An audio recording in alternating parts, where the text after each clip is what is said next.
Ночь перед стартом мы провели в окрестностях села Теплый Ключ. Вечером выгрузили все нужные вещи из машин и прицепов, отогнали их на стоянку, накачали лодки, а утро посвятили их настройке и загрузке.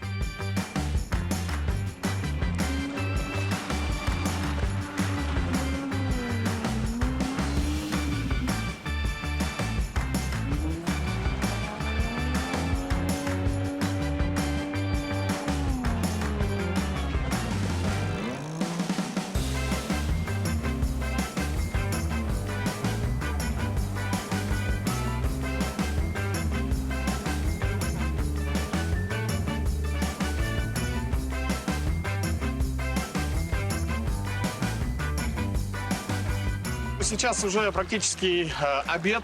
Мы собрали обратно лагерь. Получается, что мы в нем переночевали одну ночь. Но, тем не менее, сделали небольшой тест. Здесь у нас идут 3 лодки. Первая — это GT480 Sea Brewer, немного модифицированная. Думаю, хозяин лодки потом нам об этом поподробнее расскажет. У него установлен мотор Yamaha 50, двухтактный.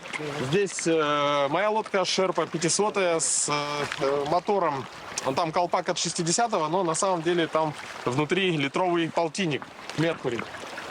И экспериментальная лодка Sherpa 430 с мотором Yamaha 40.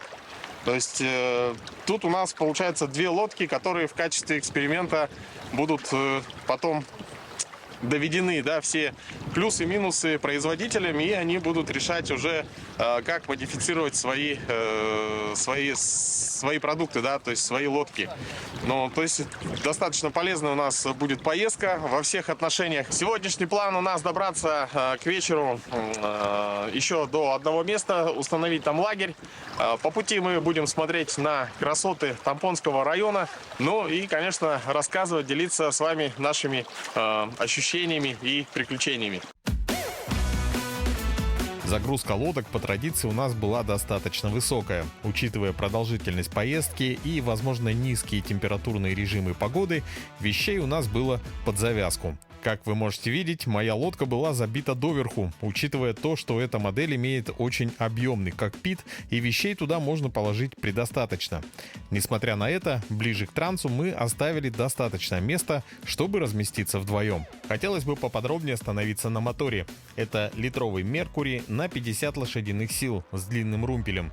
Именно румпель был решающим в выборе этого мотора. Изначально мы планировали выезд на 2 лодках, и Евгений должен был идти именно на этом моторе с длинным румпелем. Но, как вы помните, короткая экспериментальная Шерпа пришла в день нашего отъезда, и мы не могли не взять ее с собой. Как итог, я оказался в своей лодке, но с чужим мотором. За счет своего большего веса он имеет гидропомощника. Это система, которая помогает поднимать мотор, а также может его фиксировать в любом из положений. Еще один нюанс этого мотора: он был недавно приобретен с рук и имел интересную систему запуска. Конечно, система.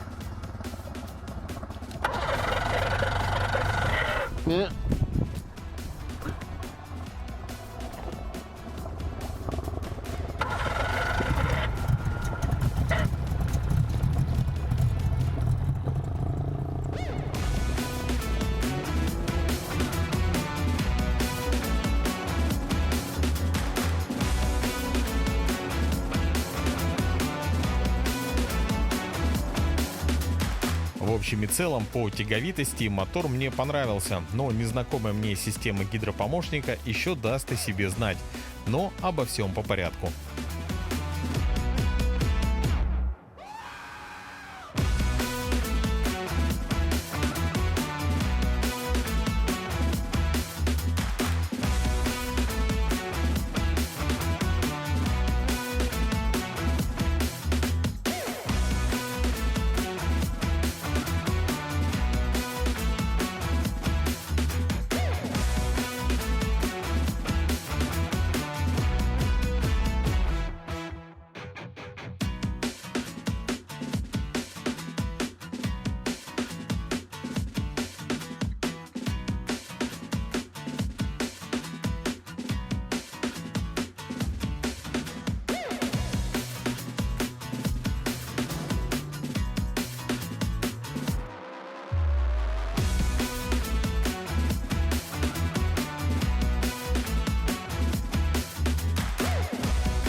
Как ведет себя собака, когда хозяин находится в другой лодке? Вот примерно так. Беспокоится и заставляет беспокоиться нас. После того, как он чуть не спрыгнул с лодки, Дмитрий взял его на короткий поводок.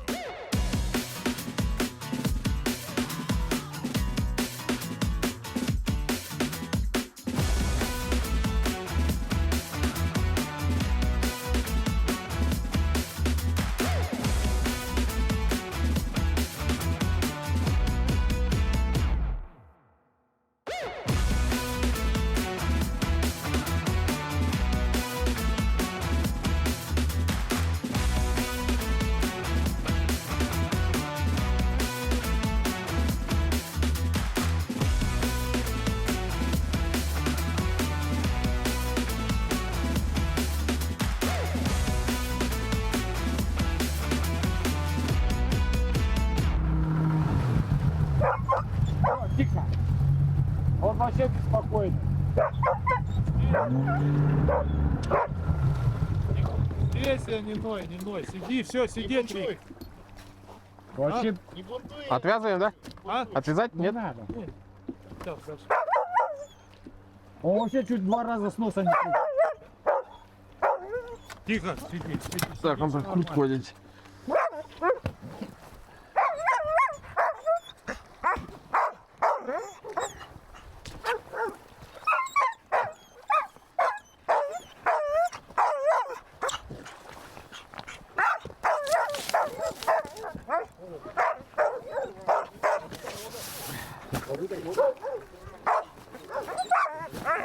Стой, я отпусти.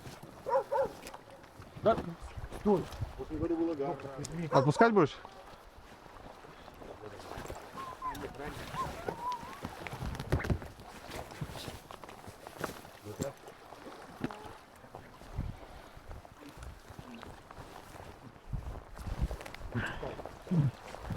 О, да. Ты что-то зябко? Зябко что-то становится. Да, прохладнее стало. Действительно, мы приближались к горам, и температура воздуха тут была заметно ниже. Но погода нас все еще баловала, не было осадков или сильного ветра. Наш путь проходил по реке Восточная Хандыга. Нас окружал уже осенний пейзаж. Несмотря на то, что было начало сентября, в окраске деревьев уже преобладали желтые оттенки. Короткое лето в этих местах уже закончилось.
Подъезжаем к притоку Восточной Хандыки, река Сакырыр. Посмотрите, какая чистая бирюзовая вода.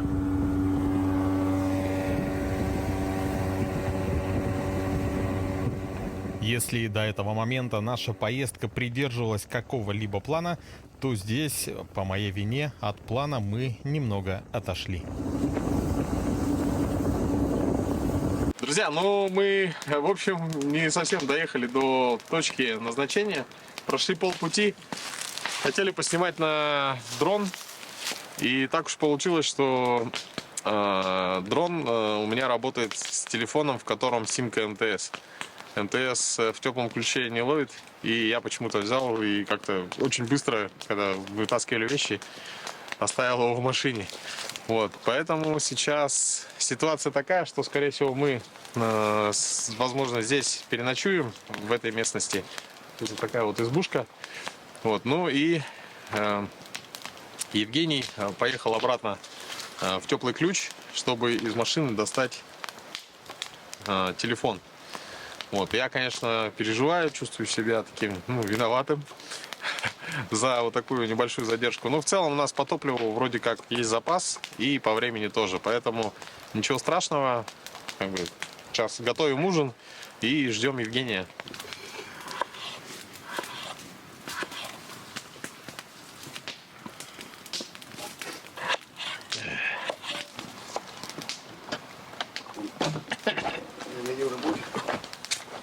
Искры у тебя. Что-то ветер-то поменялся. Скамейку не перенести. Друзья, есть небольшой лайфхак. Чтобы не плакать от лука, нужно стать по ветру около костра. И тогда непонятно, от чего у вас слезы. То ли от лука, то ли от костра.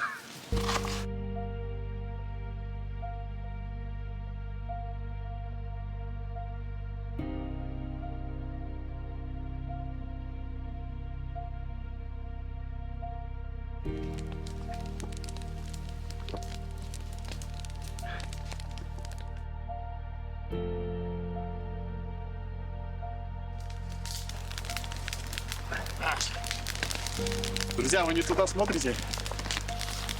Повернитесь назад и посмотрите на эту красоту. Дело скоро будет близиться к вечеру. Но вот такие вот моменты особенно ценишь. Мы сейчас находимся на притоке реки Восточная Хандыга, река Сакырыр. Вот, обратите внимание, ее бассейн. Красота. Осень уже берет свои краски, красит деревья, желтоватый оттенок. И вот, скорее всего, вот это самое такое живописное время года. Вот именно вот сейчас и чуть-чуть попозже, наверное, когда все деревья, они будут играть разными красками. Желтыми, зелеными, красными. Тут уже в целом по ночам достаточно холодно, прохладно. Вот, ну, сильных заморозков еще не было.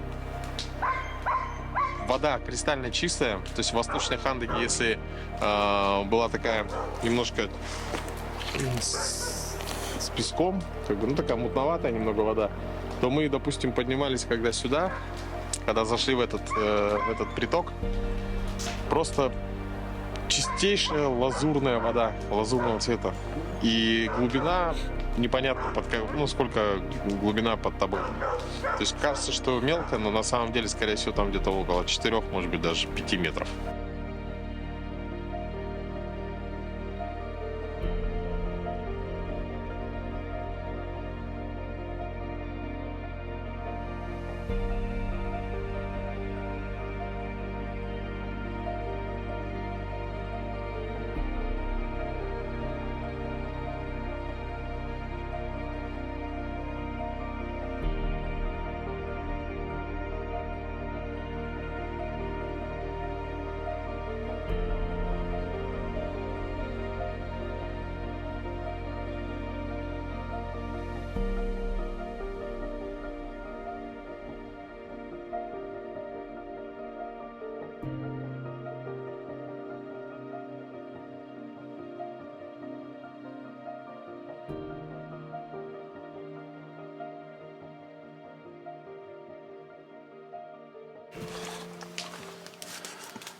Так.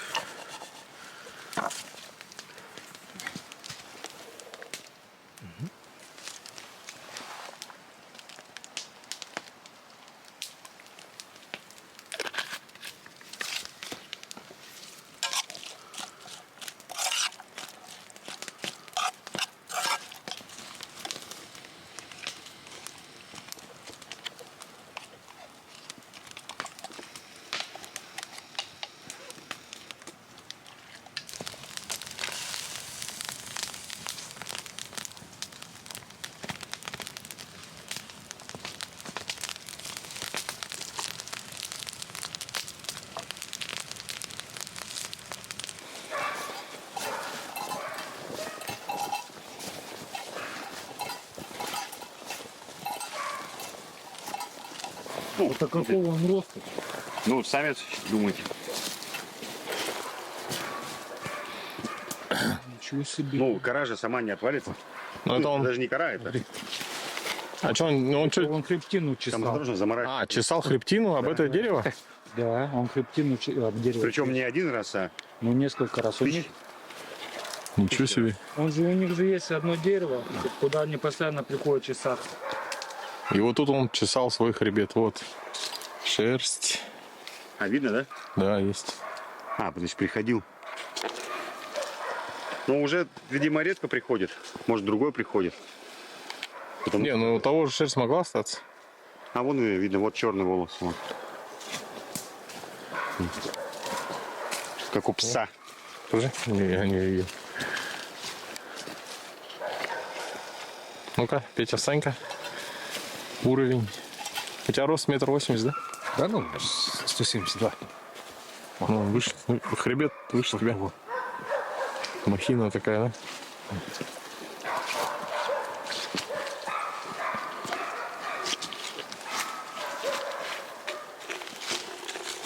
Сегодня у нас первый день нашего водного пути. Ну вот по такой небольшой, как бы, моей оплошности, по форс-мажору получилось так, что мы остановились немного в другом месте, не доехали до пункта, до конечной точки. Но, как видите, по прогнозам, да, ну, то есть сегодня в 7 вечера в этой местности должен быть закат, то есть солнце садится. Но в горах все происходит чуть быстрее. Сейчас около 6 вечера, и, как видите, уже солнца не видно, солнце скрылось за горами, которые находятся вот сейчас за моей спиной. Вот. Ну, я думаю, что Евгений и Юрий успеют приехать. Ну, в любом случае успеют. Просто мы не сможем уже двигаться дальше, потому что будут сумерки или совсем полная кромешная тьма.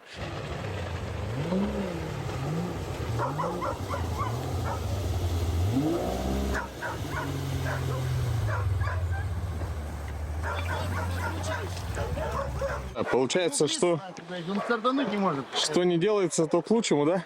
Да, да. Женя протестировал. Ну сейчас, короче, вот Туннель. везде скорость была почти 40 км в час.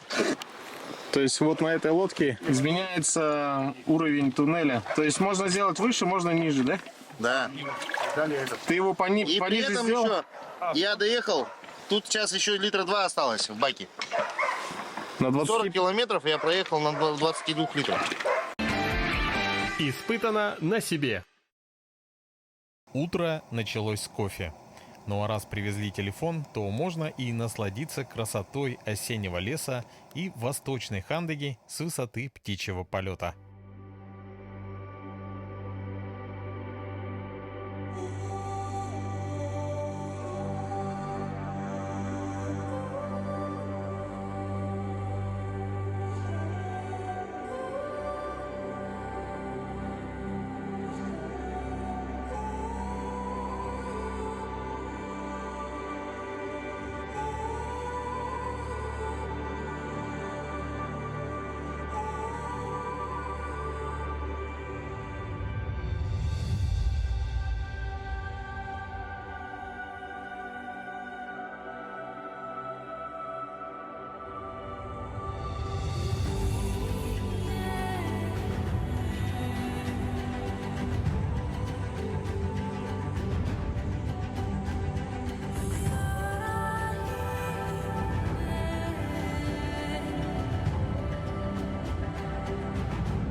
Утро в лесу, да еще и на берегу горной реки, в то время, когда природа готовится к долгому зимнему сну, когда воздух прозрачен и чист.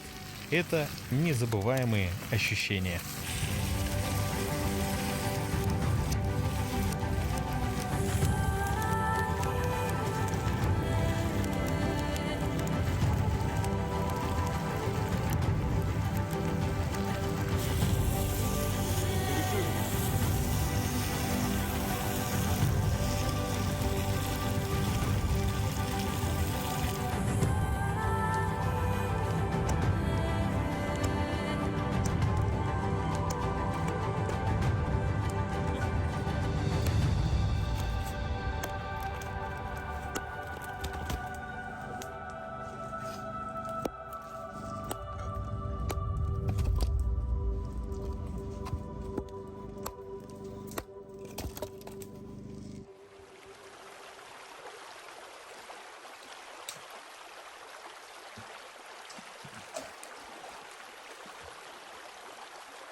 Утро водометчика начинается, знаете, с чего? С чего? А? Подкачай лодку.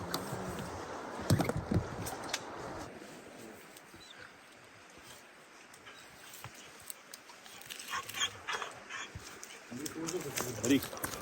Нормально? Рик.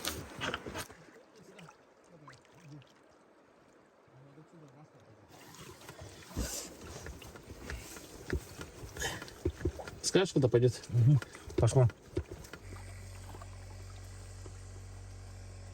Качайте, качайте, качайте. Пока свежая смазка не пойдет со шланга, до тех пор качайте. Утро водометчика начинается с проверки давления и подкачки лодки. Нужно учитывать температуру воздуха и воды. Например, вода в реке снизила свою температуру, и у вас в лодке снизилось давление. Но также нужно прокачать масло в водометной насадке. По-хорошему это нужно делать с вечера, но обычно этого правила никто не придерживается. Ну и, конечно, заправить бензин. А в моем случае я еще и поближе познакомился с гидропомощником. Можно его вот этим вот фиксатором в любом положении зафиксировать. Вот. До миллиметра, смотри. Слушай, а если он же падает вниз? Ну, вот если так падает. Нет, вот так сделать, и если ты сейчас, допустим, на камне подлетел, мотор, и он говорит... Обратно вернется. Нет. Попробуй-ка подними. Вот смотри. ЖК, а он же возвращается обратно, мотор. Мотор, когда падает. Да, возвращается. Короче, вибрацию в плане он меня не питает. Но не так быстро. Надо отметить, что за ночь вода упала, и лодки оказались на камнях. Но для нашей большой команды это была не проблема.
будут мели. Мелко очень будет, мелко.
Мы добрались до места, где река в долине разбивается на большое количество ручьев. И сходу угадать рукав, по которому можно пройти, очень сложная задача. Поэтому мы встали на стоянку и решили запустить дрон, чтобы понять наверняка, куда нам двигаться.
Руслан, вот есть очень хорошее панорамное место такое, оно культовое, когда гости приходят, все, ну, как бы я гостей поднимаю на это место, здесь открывается обалденная панорама вот на гору, на вот эти горы, которые... И туда подходят где-то минут 40, если там, ну, там и можно с фотоаппарата снять, а с коптера это не столь важно. И вид на озеро открывается другой совершенно по-другому. Там все озеро открыто, и оно вот видно, как вот эта вот махина такая держит вот эта дамба.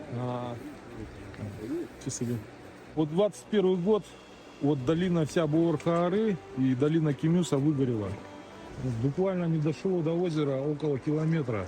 Тут все боролись с пожарами, и мне пришлось месяц жить на участке, чтобы отсекать эти все возгорания. Если бы не небеса и дождь не пошел, который пришел с побережья Хабаровского края, то наверняка бы сгорело это, весь лесной массив вокруг озера. Очень жалко бы было. Поэтому вот явления природы, они непредсказуемы в нашей жизни. И очевидно, я видел, как после сухой грозы сразу появляются очаги возгорания на сопках. По 5, по 6 очагов. И после ветра этот пожар двигается с момента, ну, со скоростью бешеной. То есть ты не успеваешь, утром просыпаешься, и уже видно очаги прям визуально.